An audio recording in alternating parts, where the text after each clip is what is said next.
All right, here we are, May 16th, and look at this, I'm trying a selfie stick. I've had one, but I haven't tried it.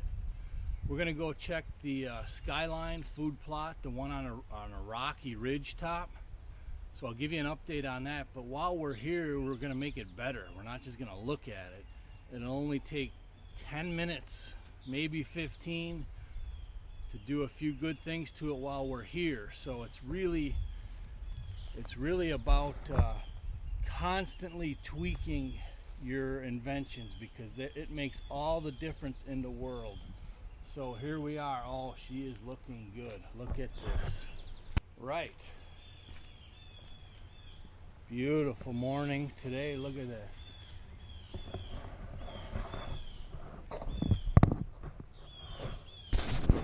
Come on. Righty tighty, lefty loosey. Look at the beautiful mix of chicory and clover that's coming in here. And there's not much runoff on this edge. I was worried about that with the pounding of rain we took. And unbelievably, it held quite well.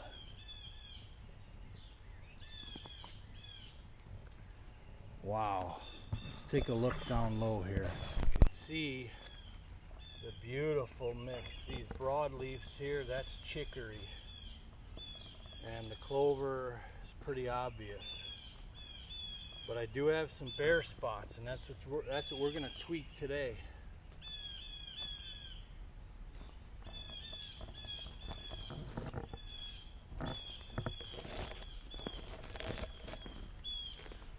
Very nice. All right, let's tweak this baby out and move on. All right, all we're going to do in these bald spots is rake them up, rough them up a little, hand sow some seed on it, rake them in, shoot this whole thing with 6-24-24 fertilizer, and we're out of here. 10 or 15 minutes, but it will make a huge difference.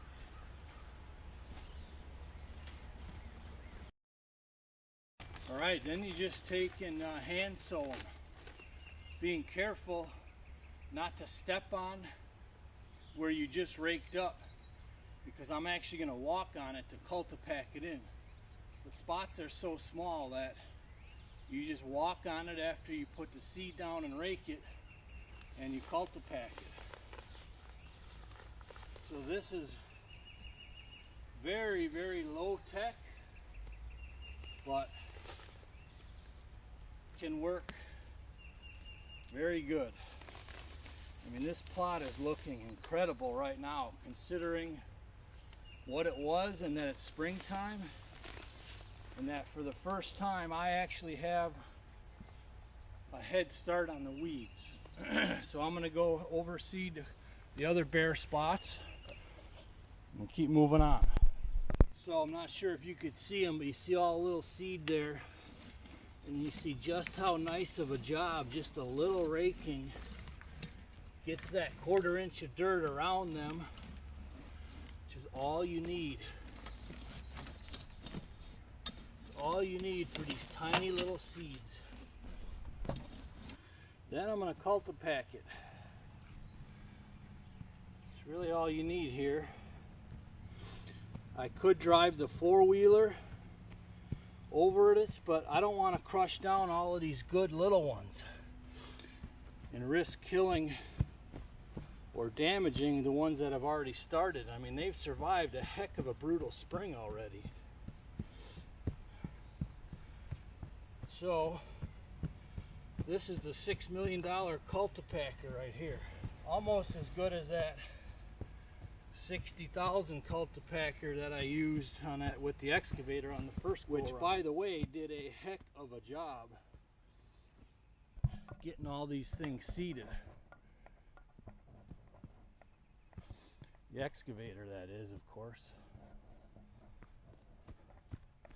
I gotta admit, right here, I think this is the first that I've ever done a human cultipacker.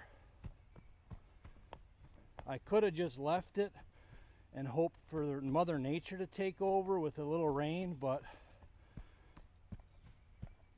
if I cultipack it and I get some contact, the dew in the mornings could be just enough to get these small seeds to sprout.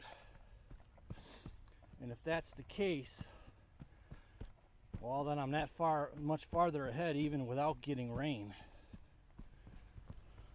So now I'm going to hit it with fertilizer and then we're done. I didn't check my watch, but 10, 15 minutes. But I bet you if Mike was here, shoot, he'd probably knock this out in like 5 or 7 minutes. That guy's a beast, man, a workhorse. But since it's a small job, I can handle this pretty good. All right, so there you have it. Tweaking this plot. It is beautiful. Beautiful start right now.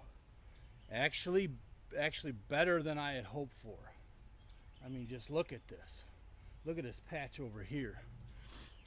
And now with the seed in the middle, one more shot of fertilizer, the next rain, man, better and better. Let's go look at that watering hole. All right, but before I get to the watering hole, just wanted to say shout out to Mike and his wife. Say best wishes. Hang in there. They lost one of their cats that they've had for 7 years in an accident, so I know they're devastated. I'd be devastated for sure if I lost my little princess. So hang in there, guys. That's really all you can do. And if you want to come over and work some of it off, well, you know where I'm at. But best wishes there. All right, let's look at the watering hole. All right, she's looking pretty good. But there's one thing I'm not seeing here anywhere. No fresh deer tracks. Actually, I'm not seeing any deer tracks at all. And I'm wondering if they're just spooked because of the liner, which I kind of noticed that in the Pope one that I did last year. So what I'm going to do to change that is I'm going to bring the excavator back here at some point. Maybe after I get that old dump truck, I'll bring some clay in.